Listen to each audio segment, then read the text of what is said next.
Ya Mas? Kalau proses untuk di PT itu tergantung juga. Jadi gini loh, Mbak. Sekali lagi proses ya. Sampean kan ex Malaysia atau siapapun lah itu teman sampean atau siapapun. Iya. Jadi anggap non itu kan nggak bisa.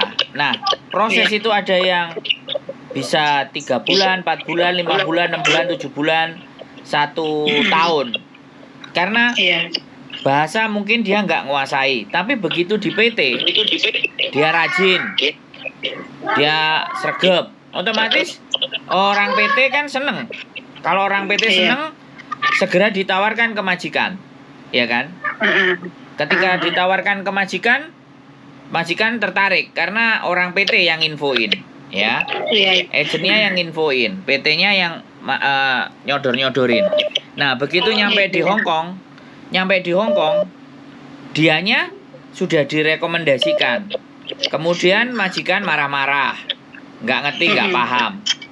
Berangkatnya cepet, tapi pulangnya juga bisa cepet. Iya. Jadi sekali lagi, agent sama PT itu bisnis. Iya. Ya, saya ngomong, agent sama PT itu bisnis.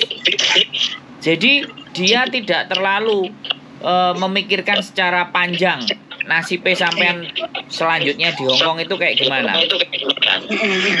Jadi mau nggak mau ketika mereka sudah memproses sampean, ya sudah kelar tugas mereka, dapat rezeki dari sampean. Iya kan? Oke. Tapi sampean remo ancur, nggak diperhatikan dan ngelundase itu mereka selo-selo, apalagi kalau potongan nggak dibayar. Mereka pasti ngasih tahu sama yang nyodorin ke sampean, ya kan? Habis itu nelponin agennya nelponin majikannya, ngirim surat. Nah, jadi kita harus mampu melewati proses itu gitu loh. Iya. Ceritanya begitu, Mbak. Mau X non X, kalau Malaysia kita nganggapnya ya non X karena bahasanya Melayu. Tapi kalau Singapura bisa Inggris, atau Taiwan dia bisa Mandarin, atau Hong Kong dia bisa Kantonis, itu lumayan. Itu ceritanya. Sampean boleh tanya apa saja, silakan. Itu. Halo, ya Mas, maaf anak saya. Sampean lock speaker ini paling. Jadi suaranya agak mantul.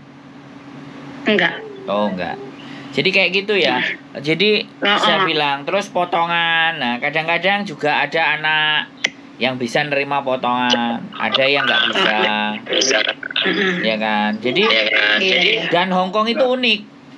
Pekerjaan sekali lagi ini kita nggak bisa mastiin ya. Anak non nunggunya 1 tahun enggak juga. 3 bulan, 4 bulan itu ada yang sudah berangkat non. Iya kan? Makanya tergantung tindakan dan perilaku saat dia di PT.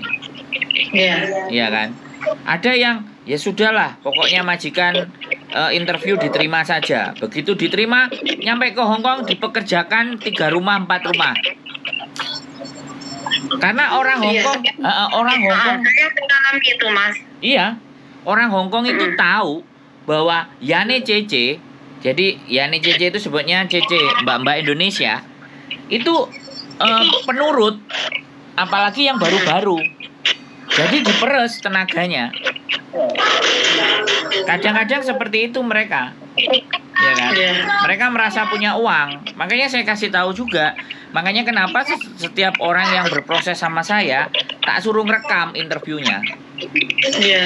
Jadi tujuannya apa? Untuk melindungi dirinya sendiri, bukan melindungi saya. Jadi kalau omongannya nggak cocok sama interview, itu tinggal diputer aja. Jadi saya sarannya ke teman-teman seperti itu. Karena banyak sekali anak-anak yang non-X berangkat ke Hong Kong 5 bulan mental, 9 bulan mental, 3 bulan mental, seminggu kabur. Cerita kalau sampai nonton konten YouTube saya coba. Jadi makanya anak yang mau berangkat atau misalnya sampean yang mau berangkat suruh nonton dulu, memperhatikan dulu konten-konten ini bagaimana supaya benar-benar mentalnya dia ketata gitu loh. Iya. Karena saya nggak ada hubungan sama orang PT. Saya nggak mungkin memaksakan, orang PT tonton videoku, kan nggak mungkin begitu. Iya. Iya kan? Jadi, dan saya pun mau nge-share-nya siapa? Orang siapa yang mau berangkat? Iya. Ya mau nggak mau, kalau sampean semuanya orang baik, kepingin orang-orang yang di Hongkong nanti itu nggak kena masalah, ya bagikan konten-konten yang bermanfaat, yang bernilai buat mereka, buat persiapan mereka. Kan seperti itu tuh Mbak ceritanya. Iya. Nah, saya nggak punya kekuatan lain selain saya hanya bisanya ngonten. Dan konten saya bukan cerita yang dibuat-buat. Konten saya adalah cerita orang-orang yang memang sudah ada di sini. Iya, makanya saya juga tahu Mas Hendro itu kan dari teman saya. Yang sudah ada di Hong Kong. Iya, makanya kan. Jadi kita itu kadang-kadang bagaimana cara menyelamatkan mereka. Bagaimana membuat mereka jadi kuat. Membuat mereka jadi sadar bahwa Hong Kong ini nggak semudah apa yang dibayangin. Kan seperti itu ya, satu-satunya konten. Iya. Ya, nanti kalau ini nanti saya konfirmasi lagi ya Mas ya. Ya boleh. Kalau dia memang mau suruh nonton konten saya dan suruh telepon saya sendiri. Biar itu saya sendiri kok yang mau berangkat itu. Makanya saya nanya. Ya, boleh. Pokoknya pertimbangkan. Orang Hong Kong kalau ngomong keras. Iya. Kalau sampai bisa ngerti itu ngomongnya nyakitin hati. Terus kadang sarapan juga nggak dapet karena di sini kebiasaannya sarapan roti. Iya, sama.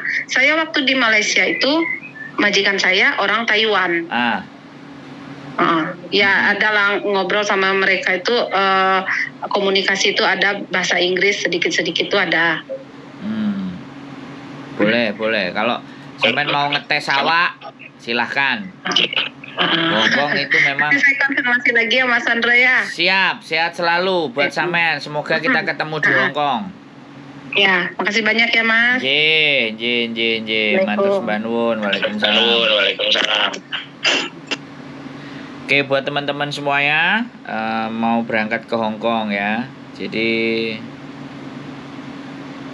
seperti itulah ceritanya. Istimewa pokoknya. Yang jelas Hong Kong untuk perjuangan di awal itu kalian harus ekstra punya mental yang baja, kuat untuk bisa menyelesaikan satu kontrak 2 tahun. Itu wis gak bisa tak omong lagi lah. Itu sudah rumus lah. Dari Indonesia pasti hampir 85-90%. Walaupun X walaupun non X itu pasti dapat majikan sing maafan kalau bahasa Hongkongnya. Maafan. Oke, itu aja ya dari saya. Keep stay tune my YouTube channel and see you next video. Bye bye.